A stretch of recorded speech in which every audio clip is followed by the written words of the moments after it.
Hello everyone, Jabman025 here.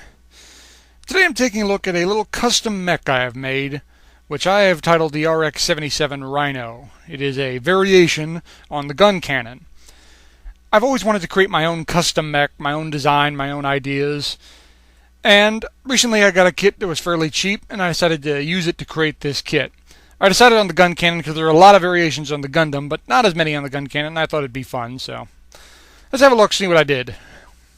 Now the main base for this kit is the Gundam ground type. I was able to get one fairly cheap, and I already have a Gundam ground type, so I figured, okay, I'll use this for a custom design.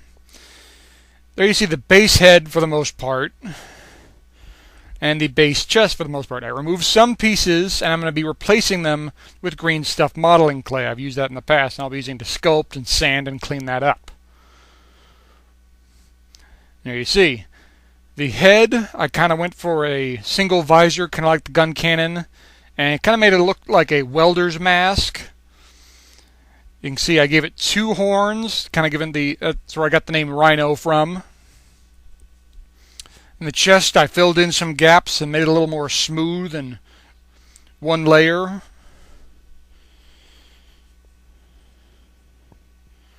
For the shoulders, I just filled in that gap there. On the regular Gundam ground type, there's a little bar section that goes there. I just got rid of that. As you can see there. I was considering leaving the shoulder off armor entirely, but because the original gun cannon didn't have shoulder armor, but I decided to go with it. Chest, as I said, filled in the gaps. The head, again, gave it a little bit of a goatee there. The knees I changed a little bit. I gave it a new knee section.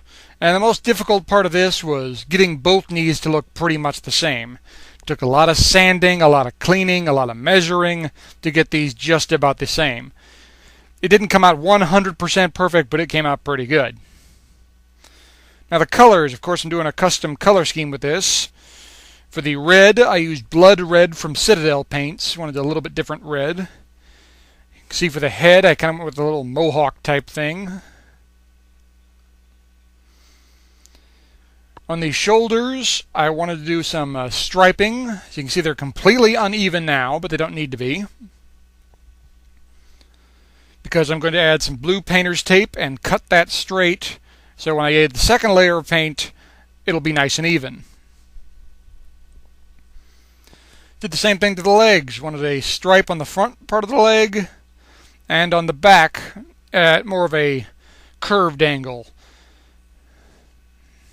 And once again, blue painter's tape to clean that up, make it nice and even.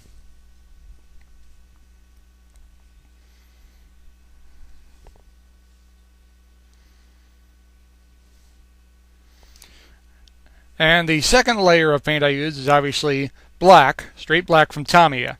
As you can see, it's very, very glossy. I gave it a black background so you can see just how crazy glossy this was. Way too glossy, so I'm going to have to add a matte coat from here, which I did. Now for the cannon, this is a gun cannon variation. I used these two hinges that actually came off the Gundam ground type's backpack.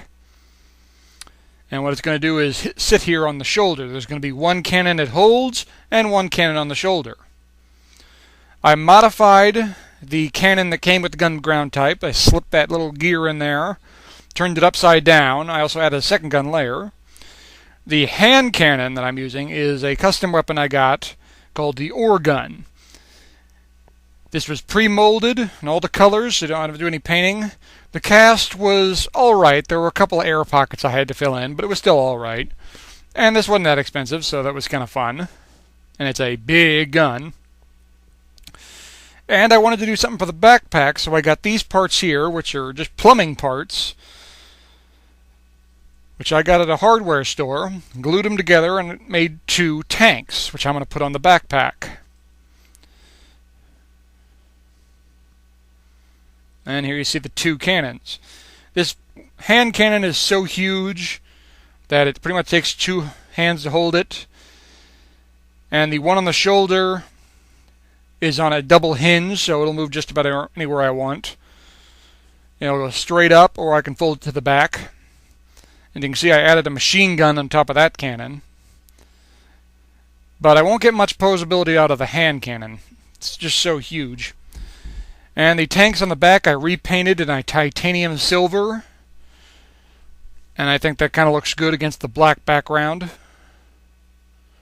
And I held that on with green stuff as well. And here you see the final product. I've added a little cable that runs from the gun to the backpack, so this kind of gives the illusion of either a flamethrower or a hyper mega launcher. Not sure which. Like I said, I put a machine gun on top of that cannon. Painted the barrel silver, so it's a little different. And I added the name Rhino to the ankle armor. Kind of like the Gundam NT1, how they put Alex on the shield. Just a little painted on Rhino. It's a little something fun. Add a little red to the end of the barrel there, so kind of gives it a more weapon feel. But I think it turned out pretty good.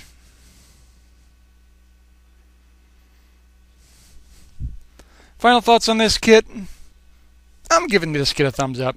I'll freely admit this wasn't my best paint job I've ever done. There was a few flaws in it. The paint got a little clumpy in places, but overall not bad. Not my best paint job, but I do like the fact that it's an original piece. It's kind of based on a gun cannon, kind of based on a Gundam, but it's still original. I'm the only one who has it, and I kind of enjoyed that facet of it, so thumbs up, I enjoyed it. Well, thanks for watching, guys. Let me know what you think. You guys know I love reading those comments. What do you think of the final product? If you've got any questions, ask them. I'll answer them as best I can. And stay tuned for more. My next video should be up very shortly because my next project won't take very long at all. So stay tuned for that. And I'll see you guys next time. Oh, and one more thing. You think I'll get in trouble for putting a giant cannon on this thing? Yeah, probably.